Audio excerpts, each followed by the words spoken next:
Bismillahirrahmanirrahim. Assalamualaikum warahmatullahi wabarakatuh. Welcome back to my channel, Jamal Official Vlog. Teman-teman semua, kali ini saya akan membawakan salah satu materi yang cukup menggembirakan buat kalian semua. Ya, banyak sekali berita yang sudah dilansir oleh beberapa media, yaitu pinjol menuju bangkrut di 2022. Ya, kita berdoa saja mudah-mudahan ini benar-benar terjadi dan terrealisasi. Simak seperti apa sih berita-berita yang sedang tren dan heboh. Simak videonya. Jangan pernah takut oleh ancaman dan teror dari DC pinjaman online.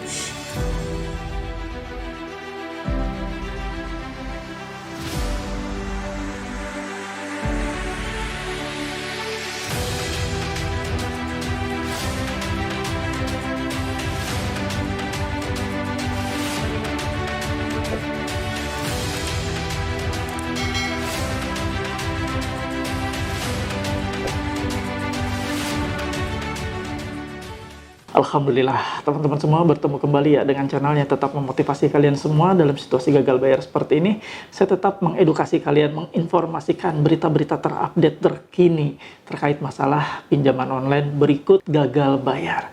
Teman-teman semua, kali ini saya akan membahas salah satu materi yang insya Allah cukup menggembirakan buat kalian semua ya, yaitu pinjol menuju bangkrut di 2022. Mudah-mudahan ini benar-benar terjadi sebelum tutup tahun 2022, pinjol-pinjol tumbang.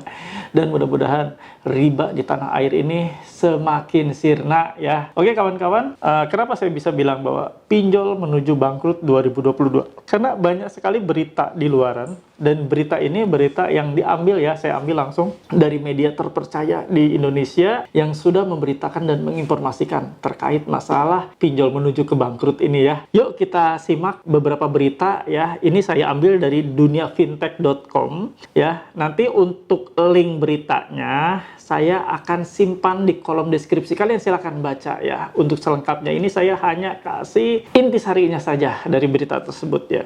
Nih, ini saya tampilkan biar kalian bisa lihat. Nah, ini ya. Judulnya Berita Fintech Indonesia. Banyak PHK di perusahaan fintech. Ini penyebabnya ya. Ini dilansir di tanggal 9 November 2022. Saya bacakan ya. Saya bacakan sekelumit saja. Saya tidak akan bacakan full ya. Jadi Berita Fintech Indonesia mengulas soal banyaknya pemutusan hubungan kerja PHK di perusahaan fintech saat ini. Sebagai informasi, rangkaian langkah PHK banyak dilakukan oleh perusahaan startup. Dalam setahun belakangan, PHK juga terjadi di perusahaan rintisan fintech. Namun apa penyebabnya? Berikut ini ulasan selengkapnya seperti dirangkum dari berbagai sumber. Mengutip Ketua Asosiasi Fintech Pendanaan Indonesia, Adrian Gunadi, langkah PHK yang dilakukan oleh startup dilakukan karena biaya yang dikeluarkan lebih tinggi daripada pendapatan perusahaan. Tentunya kami sebagai pelaku bisnis harus melihat antara revenue dengan cost.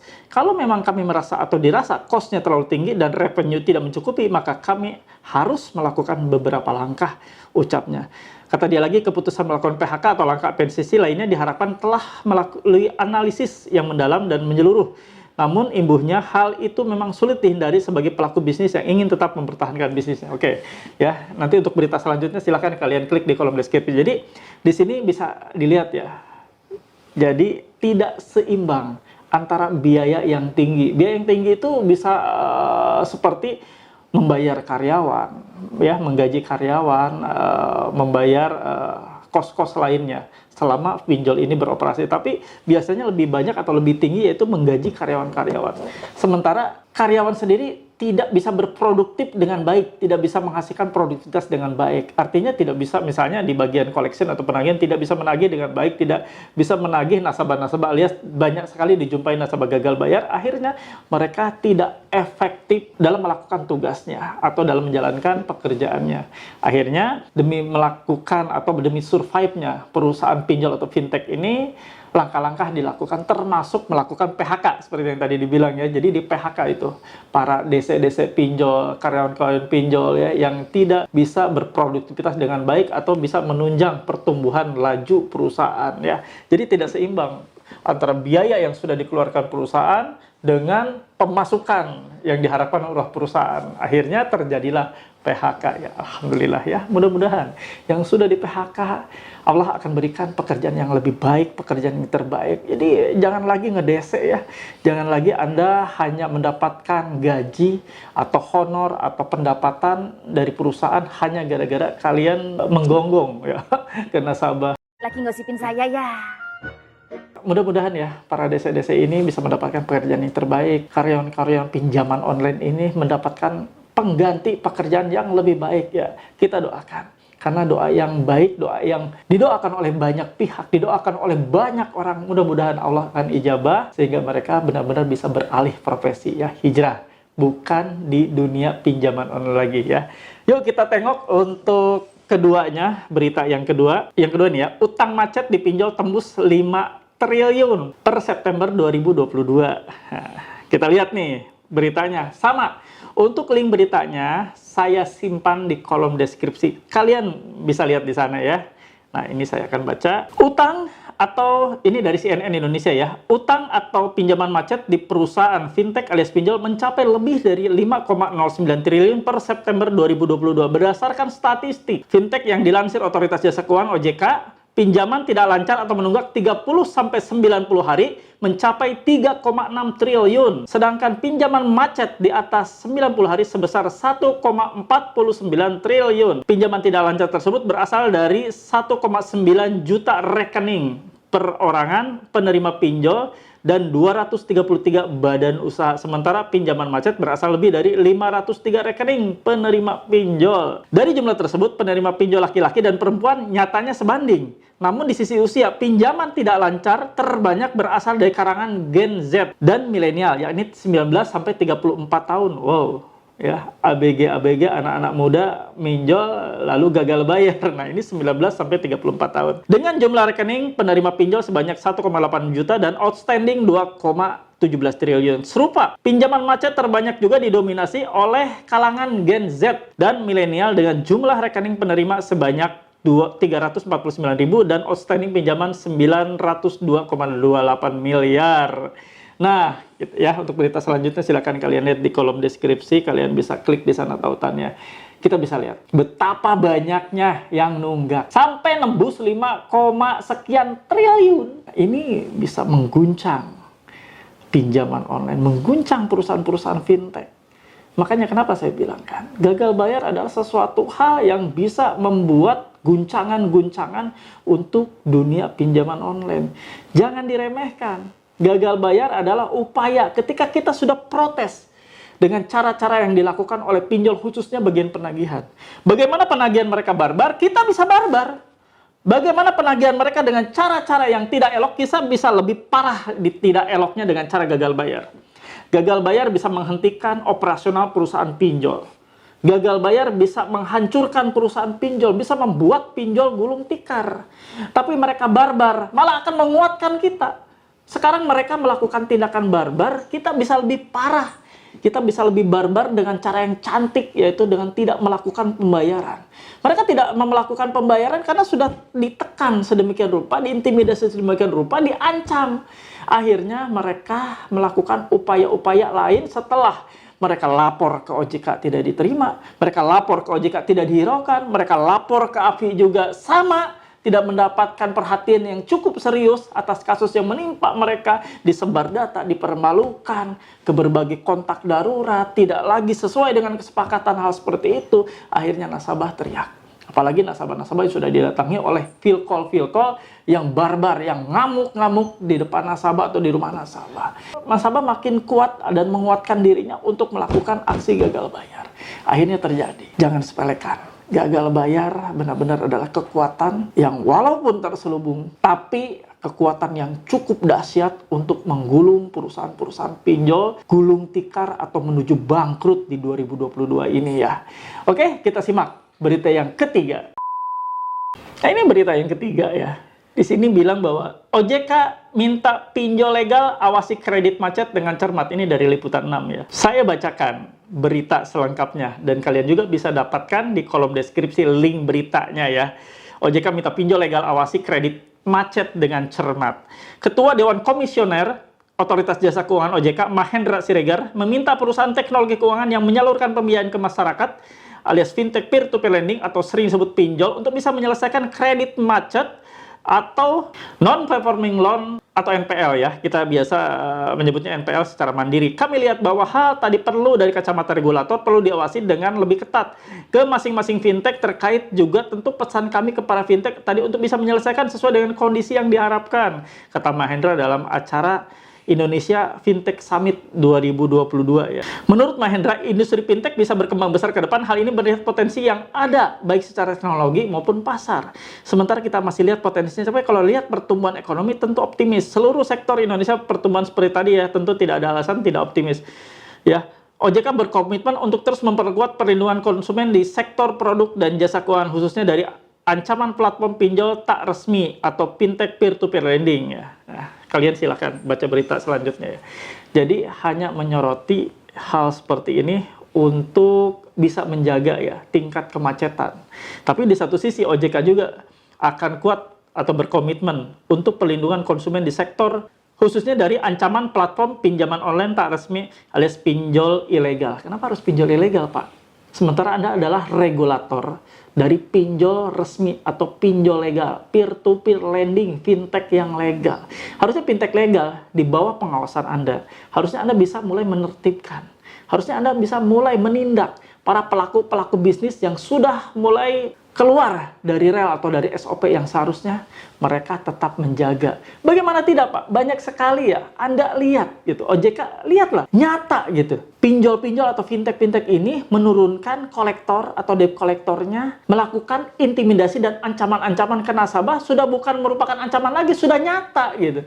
Lihat deh, bagaimana video-video saya nampak di sana, bahwa kolektor bisa dengan leluasa mencaci maki, menteror bahkan di depan muka nasabah.